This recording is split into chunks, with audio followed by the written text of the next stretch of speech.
Chapter 7. The Questions of Paramārthasamudgata. Then Bodhisattva Paramārthasamudgata questioned the Bhagawan. Bhagawan, when I was in seclusion, there arose this thought. The Bhagawan has spoken in many ways of the own character of the aggregates, and further spoken of their character of production, their character of disintegration, and their abandonment and realization. Just as he has spoken of these aggregates, he has also spoken of the sense spheres, dependent origination, and the sustenances. The Bhagawan has also spoken in many ways of the own character of the Four Truths, and further spoken of the realization of suffering, abandonment of the source of suffering, actualization of the cessation of suffering, and meditative cultivation of the path. The Bhagawan has also spoken in many ways of the own character of the constituents, and has further spoken of the various constituents, the manifold constituents, and of their abandonment and realization. The Bhagawan has also spoken in many ways of the own character of the mindful establishments, and further spoken of their discordances and antidotes, their meditative cultivation, the production of the mindful establishments that have not yet arisen, the abiding of those that have risen, their non-forgetting, continued arising, increasing, and extending.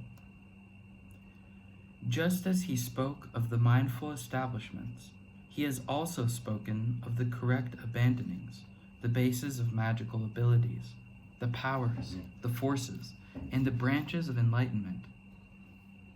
The Bhagawan has also spoken in many ways of the own character of the 8 branches of the path of the Aryas, and further spoken of their discordances and antidotes, their meditative cultivation, their production of those that have not yet arisen, the abiding of those that have arisen, their non-forgetting, continued arising, increasing, and extending.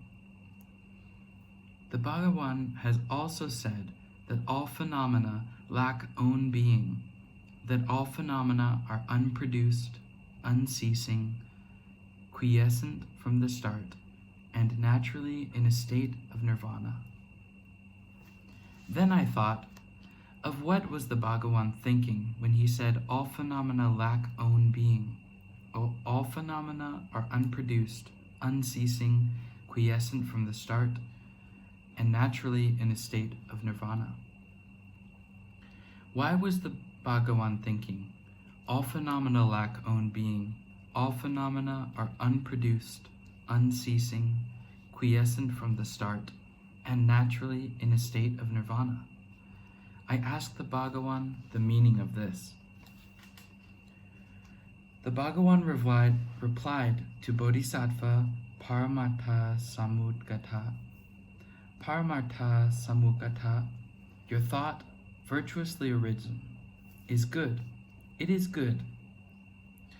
Paramārthasamudgata, you are involved in asking this in order to benefit many beings, to bring happiness to many beings, out of sympathy for the world, and for the sake of the welfare, benefit, and happiness of beings including gods and humans.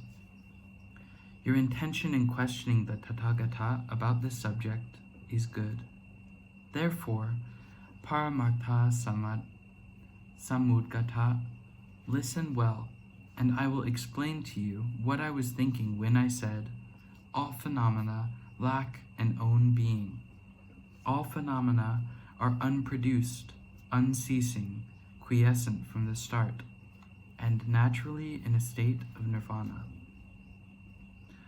Paramārthasamudgata, thinking of the 3 types of lack of own being in phenomena, the lack of own being in terms of character, the lack of own being in terms of production, and an ultimate lack of own being, I taught, all phenomena lack own being. Paramārthasamudgata. What is the lack of own being in terms of character of phenomena? It is the imputational character. Why is this? The imputational character is a character posited as names and symbols, but it does not subsist by way of its own character. Therefore, it is the lack of own being in terms of character. Paramārthasamudgata. What is the lack of own being in terms of production of phenomena? It is the other dependent character of phenomena. Why is this? The other dependent character arises through the force of other conditions and not by itself. Therefore, it is the lack of own being in terms of production. Paramārthasamudgata. What is an ultimate lack of own being in phenomena? Phenomena that are dependently originated lack an own being due to the lack of own being in terms of production. They also lack own being due to an ultimate lack of own being. Why is this? Paramārthasamudgata. I teach that whatever is an object of observation for purification of phenomena is the ultimate. Since the other dependent character is not an object of observation for purification, it is an ultimate lack of own being. Moreover, Paramārthasamudgata, the thoroughly established character of phenomena, is also an ultimate lack of own being. Why is this? Paramārthasamudgata. That which is the selflessness of phenomena. A phenomena is known as their lack of own being. That is the ultimate. Since the ultimate is distinguished as the lack of own being of all phenomena, it is an ultimate lack of own being. Paramārthasamudgata. For example, you should view lack of own being in terms of character as being like a sky flower. For example, Paramārthasamudgata. You should also view the lack of own being in terms of production as being like a magical apparition. The ultimate lack of being should be viewed as being something other than those first two characters. For example, just as space is distinguished by being just the lack of own being of forms in space, and as pervading everywhere, in the same way, the ultimate lack of own being is distinguished by being the selflessness of phenomena, and should be viewed as all-pervasive and unitary. Paramārthasamudgata. Thinking of those three types of lack of own being, I taught that all phenomena lack own being. Paramārthasamudgata. Thinking of lack of own being in terms of character, I taught all phenomena are unproduced, unceasing, quiescent from the start, and naturally in a state of nirvana. Why is this? Paramārthasamudgata. That which does not exist by way of its own character is not produced. That which is not produced does not cease. That which is not produced and does not cease is quiescent from the start. That which is quiescent from the start is naturally in a state of nirvana. That which is naturally in a state of nirvana does not have even the slightest remainder that could pass beyond sorrow.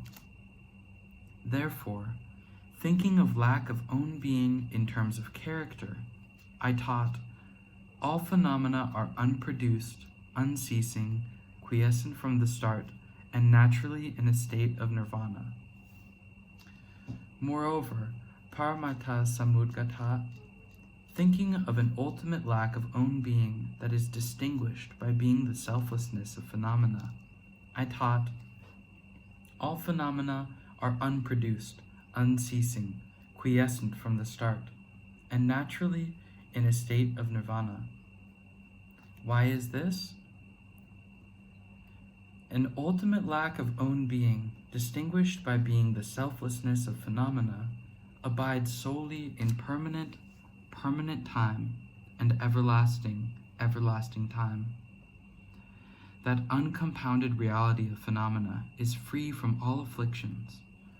That which is uncompounded, which abides in permanent time and everlasting time, due to being this very reality, is uncompounded.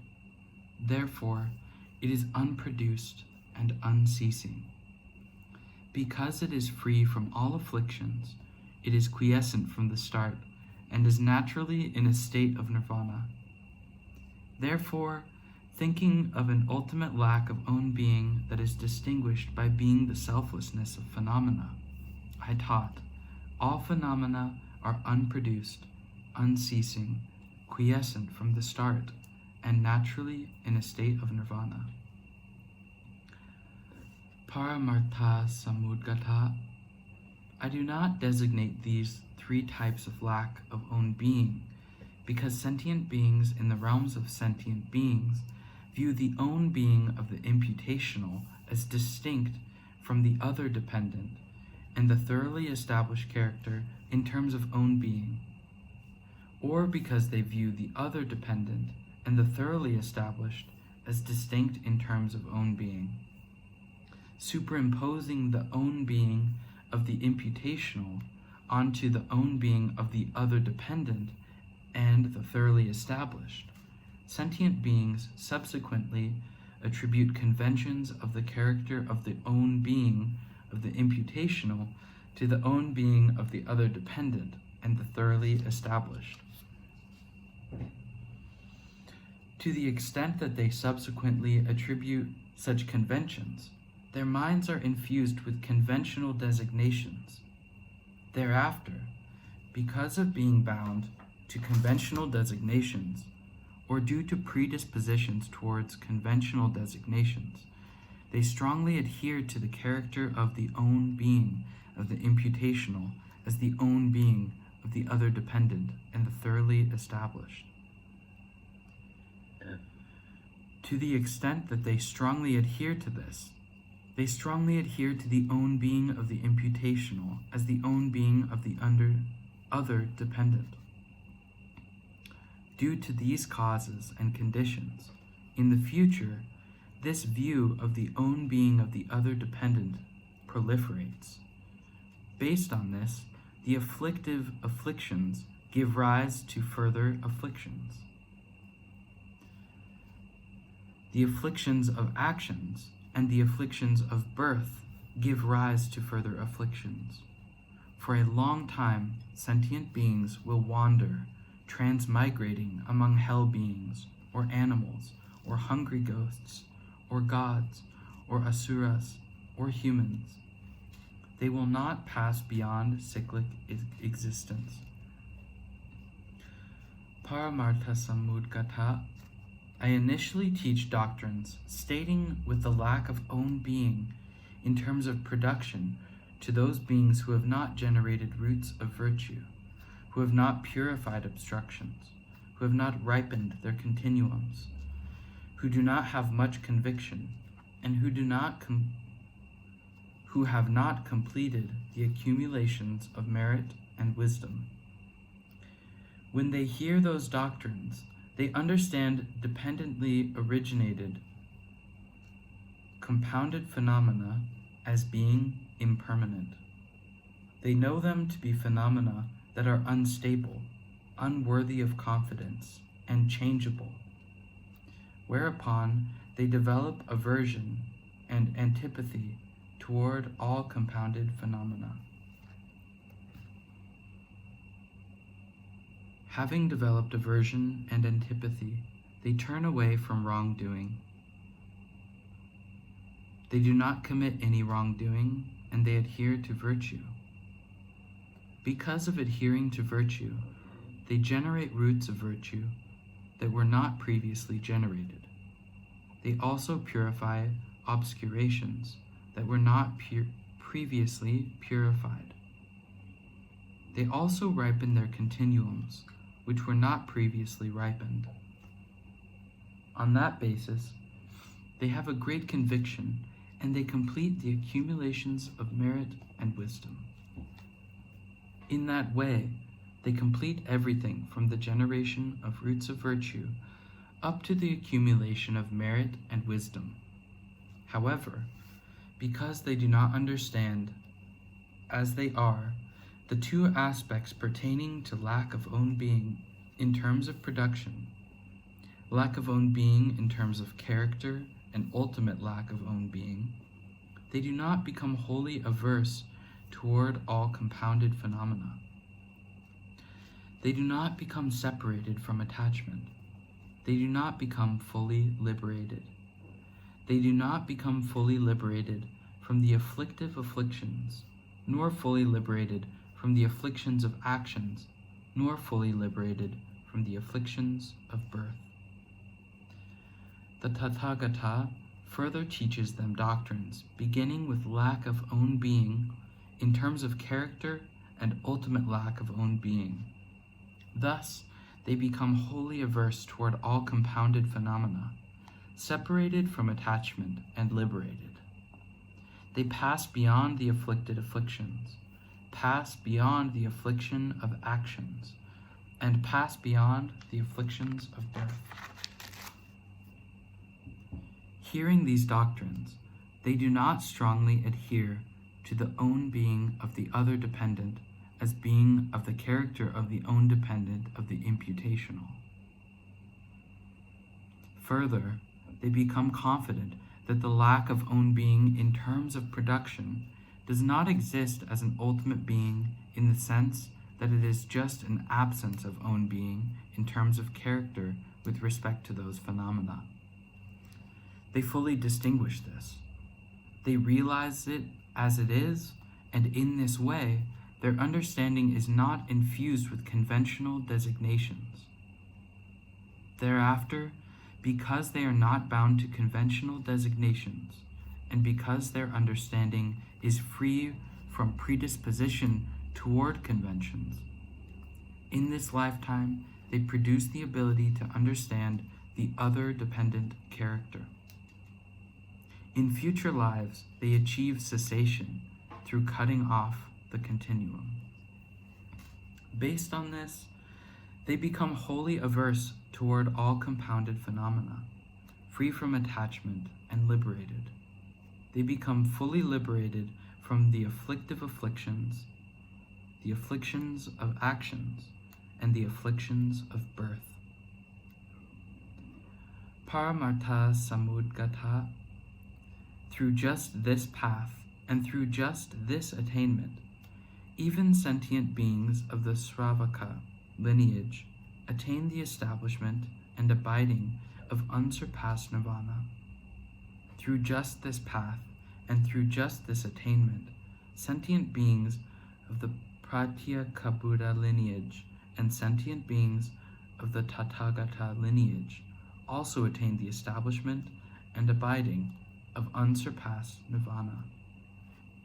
Thus, there is a single path of purification for Sravakas, Pratyeka Buddhas, and Bodhisattvas, and there is a single purification. There is no other. Thinking of that, therefore, I have taught that there is a single vehicle. Yet, in the realms of sentient beings, there are various types of sentient beings, such as those who are naturally of weak faculties, or naturally of middling faculties, or naturally of sharp faculties. Paramārthasamudgata. Even if all the Buddhas were to attempt to establish someone having the Sravaka lineage, who proceeds solely towards peacefulness in the heart of enlightenment, that person would be unable to attain unsurpassed perfect enlightenment.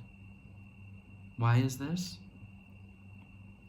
due to extremely limited compassion and great fear of suffering, that one is simply by nature of an inferior lineage.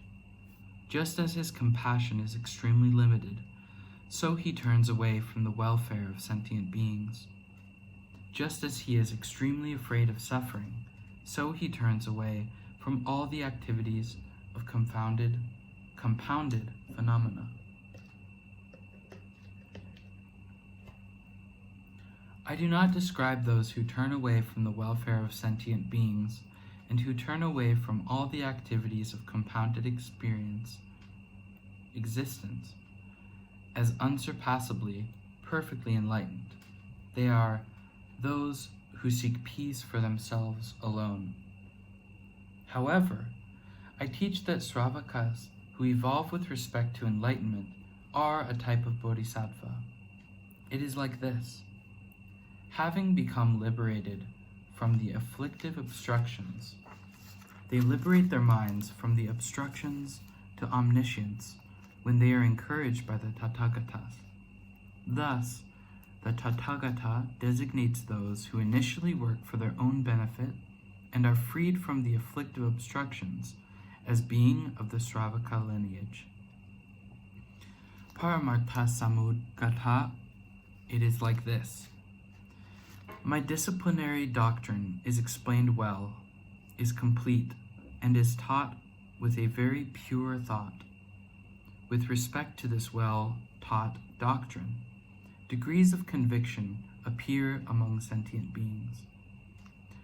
Paramārthasamudgata, thinking of just these three types of lack of own being through the teachings that are sutras of interpretable meaning, the Tathagata taught such doctrines as all phenomena lack own being, all phenomena are unproduced, unceasing, quiescent from the start, and naturally in a state of nirvana. When those sentient beings who have generated great roots of virtue, purified the obstructions, ripened their continuums, who have great conviction and have completed the great accumulations of merit and wisdom, hear those doctrines. They understand the teaching just as it is, in accordance with my thought. They further understand those doctrines to be doctrine. Through wisdom, they also realize the meaning just as it is. Through cultivating realization of that meaning, they rapidly attain the final stage. Regarding these doctrines, they develop faith, thinking, the Bhagawan is completely and perfectly enlightened. He is completely and perfectly enlightened with respect to all phenomena. When sentient beings who have not generated great roots of virtue, have not purified the obstructions, have not ripened their continuums, do not have great conviction, and have not completed the great accumulations of merit and wisdom, who are honest and have an honest nature, who are unable to remove conceptuality, who are not fixated on holding their own view to be supreme. When such beings hear those doctrines, they do not understand the teachings just as it is in accordance with my thought. Still, these beings develop conviction and also attain faith in these doctrines. They are convinced that these sutras taught by the Tathagata are profound, brilliantly profound, are endowed with emptiness, and are difficult to perceive, difficult to understand, unanalyzable, not subject to dispute, and are known by the wise, capable of fine discernment, and by the astute. They think, we do not understand the meaning of those sutras or the meaning of those teachings. They think, the enlightenment of the Buddha is profound. The reality of phenomena is also profound. The Tathagata alone knows. We do not understand. The doctrinal teaching of the Tathagatas influences sentient beings according to their diverse beliefs.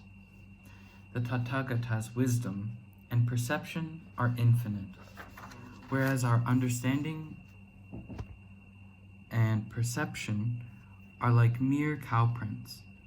With reverence towards these sutras, they copy the letters. Having copied them, they also memorize them, read them, propagate them, venerate them, receive their oral transmission, recite them, and repeat them to others. However, because they do not understand these profound teachings in accordance with my thought, they are unable to apply themselves to the types of meditative cultivation. Based on that, they progress due to the accumulation of merit. They also progress due to the accumulation of wisdom. They also progressively ripen their continuums, which were not previously ripened. When other sentient beings who have not completed the stages of the path up to the great accumulations of merit and wisdom, who are not honest and do not have an honest nature, who are able to remove conceptuality, but who are fixated on holding their own views to be supreme, hear these doctrines, they do not understand this profound explanation just as it is, in accordance with my thought. Although they believe in the doctrine, they strongly adhere just to the literal meaning of the doctrine, thinking, all phenomena just lack own being.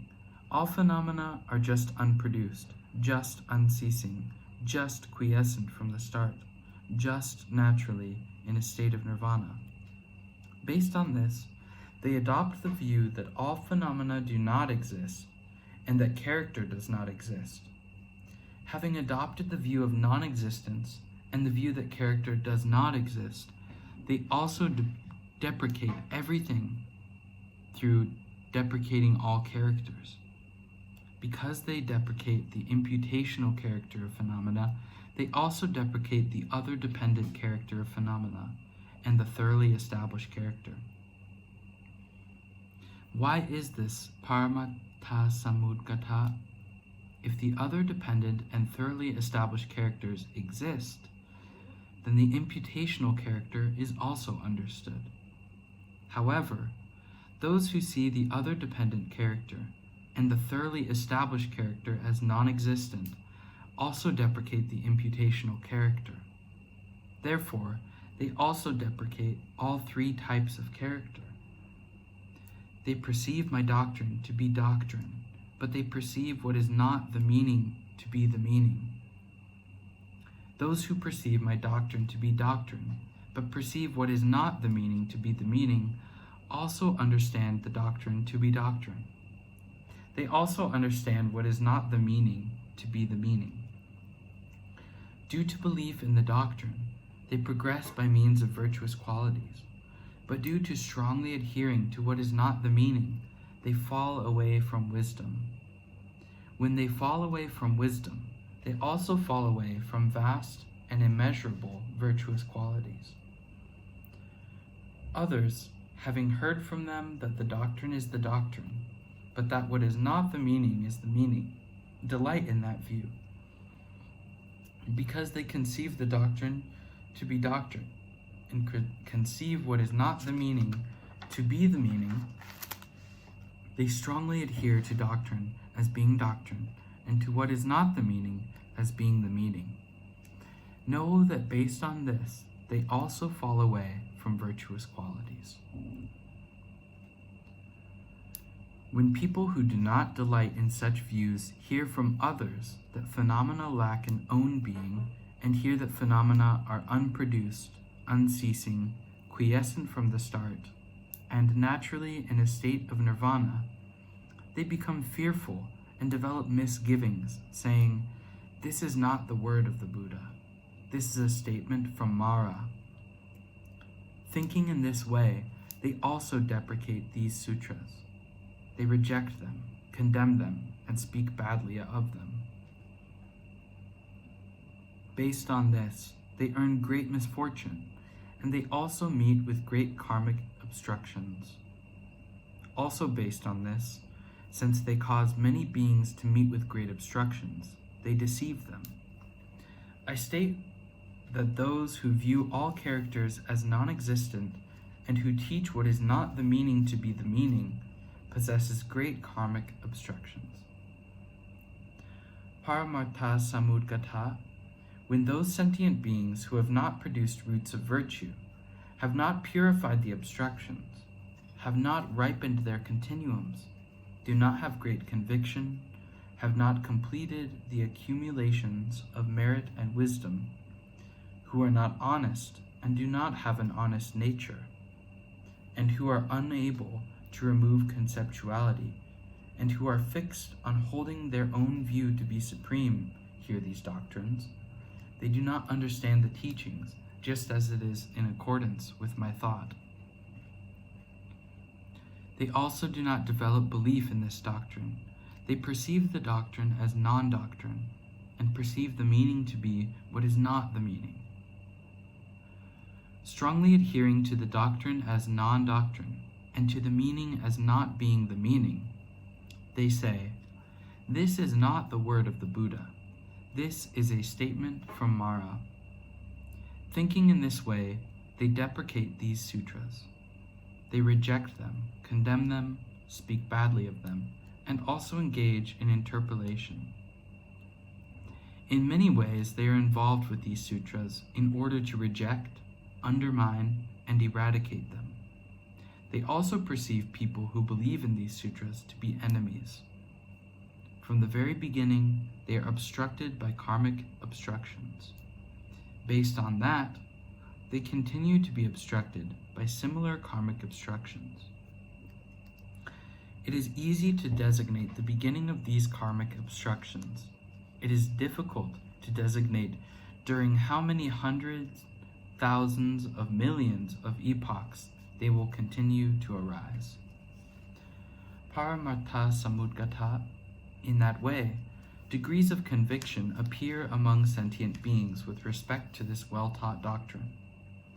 My disciplinary instruction, which is explained well, is complete and is taught with a very pure thought.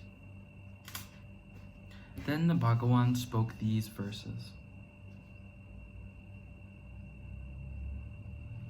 What sage would propound, without a thought behind it, that dharmas lack own being? Dharmas are unproduced. Dharmas are unceasing. Dharmas are quiescent from the start. That all dharmas are naturally in a state of nirvana. I explain lack of own being in terms of character, in terms of production, and in terms of the ultimate. Whatever sage understands the thought behind this will not travel a path of degeneration. The path of purity is this alone.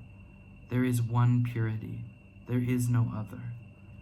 Thus, this one vehicle is designated, although there are various types of beings.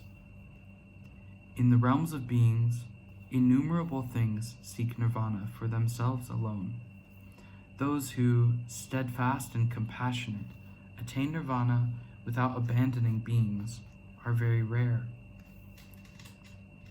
The uncontaminated realm of those who are liberated is subtle, unconceivable, equal, and undifferentiated, all beneficial, free from suffering and affliction, inexpressible in dualistic terms, blissful and stable. Then the Bodhisattva Paramārthasamudgata said to the Bhagavan, Bhagavan, since your teaching, having the thought of the Buddhas and the Bhagavans, is subtle, is supremely subtle, profound, supremely profound, difficult to realize, supremely difficult to realize, it is amazing and wondrous. Bhagavan, I understand the meaning of that which the Bhagavan said in this way.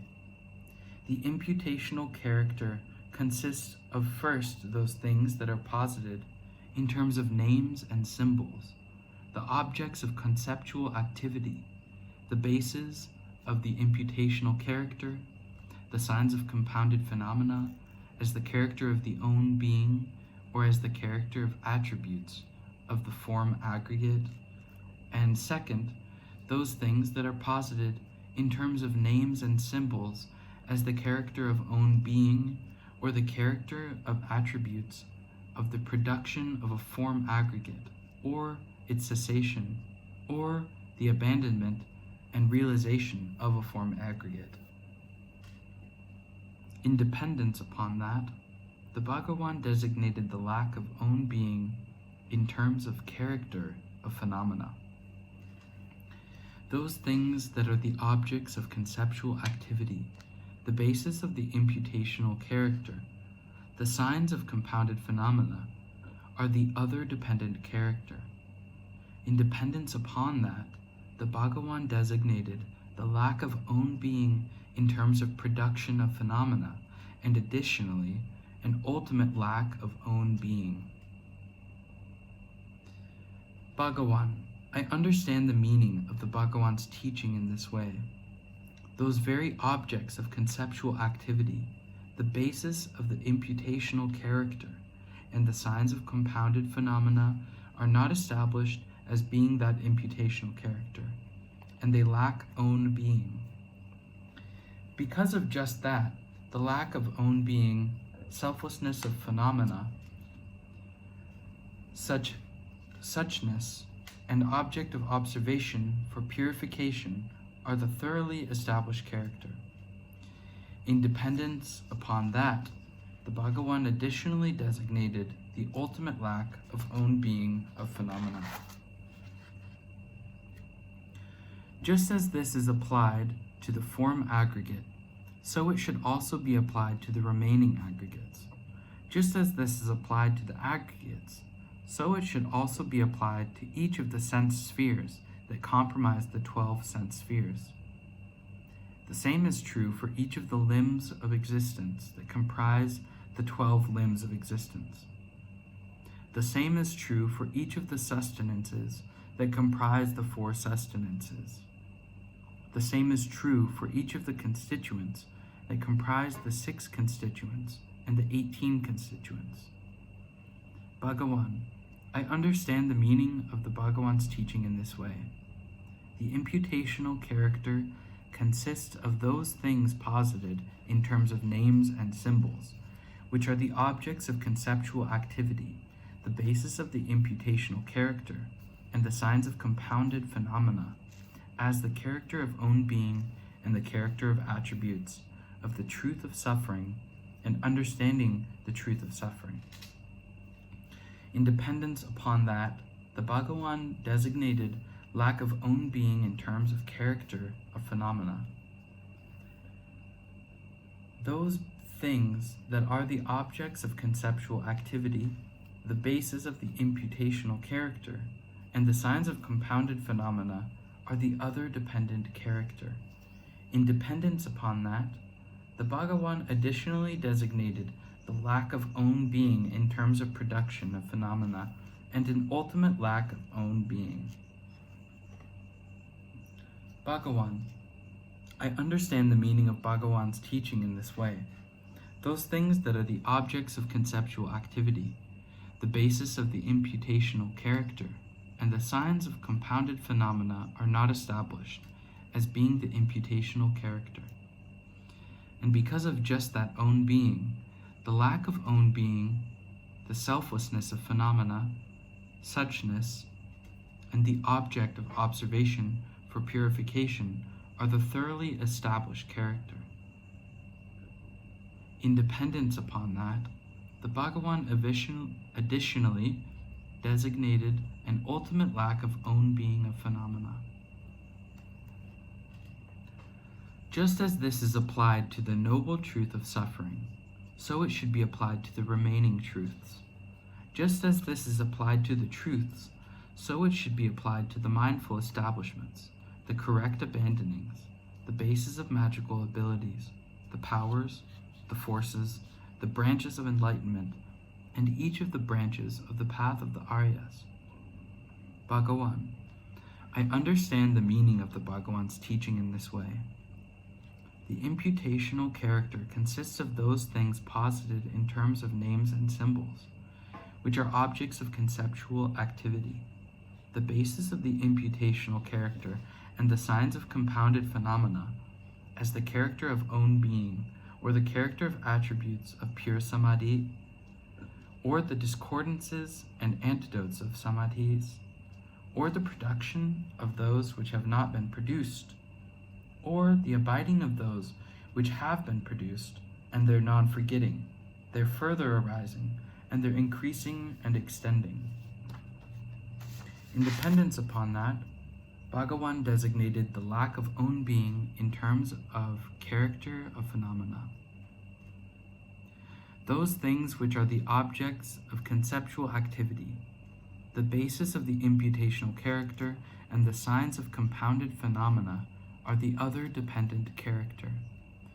In dependence upon that, the Bhagavan additionally designated the lack of own being in terms of production of phenomena and an ultimate lack of own being. Bhagavan, I understand the meaning of the Bhagavan's teaching in this way. Those things which are the objects of conceptual activity, the basis of the imputational character, and the signs of compounded phenomena are not established as being the imputational character. And because of just that own being, the lack of own being, the selflessness of phenomena, suchness, and the object of observation for purification are the thoroughly established character. In dependence upon that, the Bhagavan additionally designated an ultimate lack of own being of phenomena. Bhagavan, for example, dried ginger is added to all medicinal powders and elixirs. Similarly, beginning with the lack of own being of phenomena, and beginning with the teachings of that phenomena that are unproduced, unceasing, quiescent from the start, and naturally in a state of nirvana. The Bhagavan also placed teachings of definitive meaning in all sutras of interpretable meaning. Bhagavan, for example, the background of a painting, whether it is blue, yellow, red, or white, is of one taste throughout the entire painted work, and also highlights the details of the painting. Similarly, the Bhagavan's teachings of definitive meaning, ranging from the lack of own being of phenomena to their being naturally in a state of nirvana, are all of one taste in all sutras and interpretable meaning, and also highlight meanings that are interpretable. Bhagavan, for example, when one adds clarified butter to all types of dishes, for instance, cooked grain or cooked meat, it is very satisfying. Similarly, when the Bhagavan's teaching of definitive meaning, ranging from the lack of own being of phenomena to their being naturally in a state of nirvana, are added to all sutras of interpretable meaning, it is satisfying, supremely satisfying. Bhagavan, for example, space is all of one taste, and yet does not obstruct any undertakings. Similarly, the Bhagavan's teachings of definitive meaning, ranging from the lack of own being of phenomena to their being naturally in a state of nirvana, are also all of one taste in all sutras of interpretable meaning, and yet do not obstruct any undertaking concerned with either the Sravaka vehicle or the Pratyeka Buddha vehicle or the great vehicle.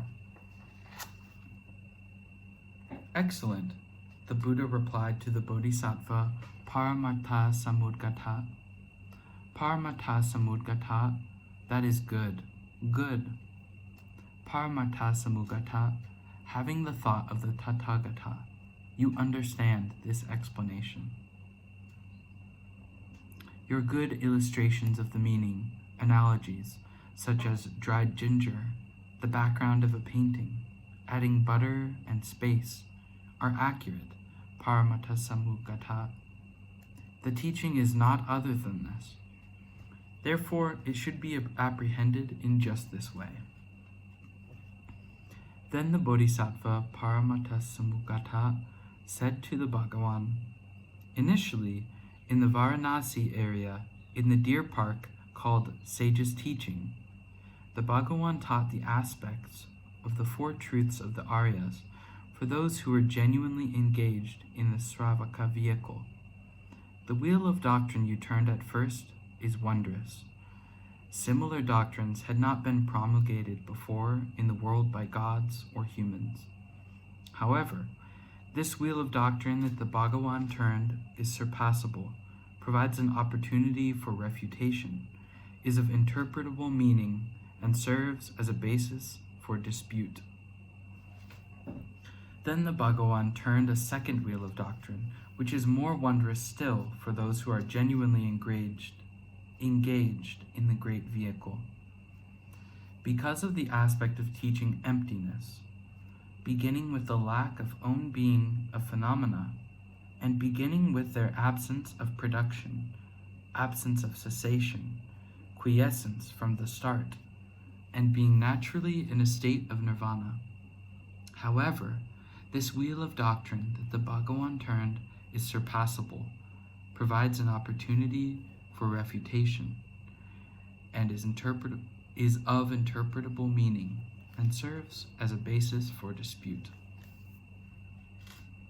Then the Bhagawan turned a third wheel of doctrine, possessing good differentiations, and exceedingly wondrous for those engaged in all vehicles, beginning with the lack of own being of phenomena, and beginning with their absence of production, absence of cessation, quiescence from the start, and being naturally in a state of nirvana. Moreover, that wheel of doctrine turned by the Bhagawan is unsurpassable, does not provide an opportunity for refutation, is of definitive meaning, and does not serve as a basis for dispute. Bhagawan, when sons or daughters of good lineage hear the Bhagawan's teachings of definitive meaning, from the lack of own being of phenomena up to the teachings of phenomena being naturally in a state of nirvana, they develop conviction in them and write them down. Having transcribed them, they also memorize them, read them, venerate them, propagate them, receive their oral transmission, recite them to others, and reflect and apply themselves to the types of meditative cultivation. How much merit will they generate? The Bhagawan replied to the Bodhisattva Paramārthasamudgata, Paramārthasamudgata, those sons or daughters of good lineage will generate immeasurable, incalculable merit. It is not easy to give examples, but I will explain it to you briefly. Paramārthasamudgata, for example, if one compares the particles of earth on the tip of a fingernail to all the particles of earth in the earth, they do not approach even 100th part. They do not even approach 1,000th part, or even a 100,000th part. They do not approach any number, any part, any approximation, any comparison. If one compares the water in a cow's hoof print to the water of the four great oceans, it does not approach even 100th part. It does not approach any comparison. Paramārthasamudgata, similarly, I have described the merit generated by people who develop conviction in sutras of interpretable meaning up to those who apply themselves to the types of meditative cultivation.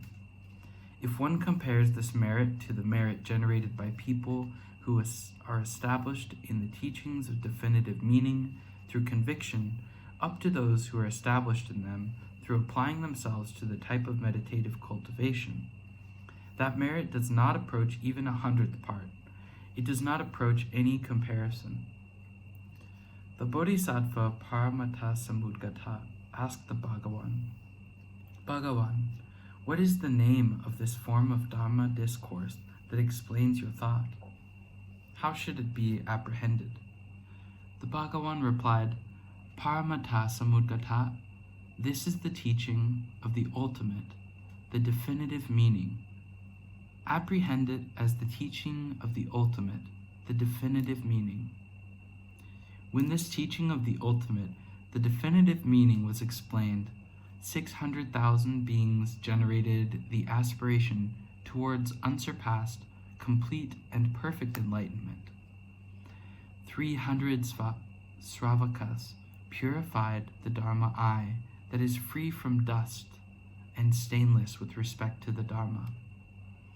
150,000 Sravakas liberated their minds from contamination, becoming free from attachment. 75,000 bodhisattvas attained the forbearance of the doctrine of non-production. This completes the 7th chapter of the Bodhisattva Paramārthasamudgata.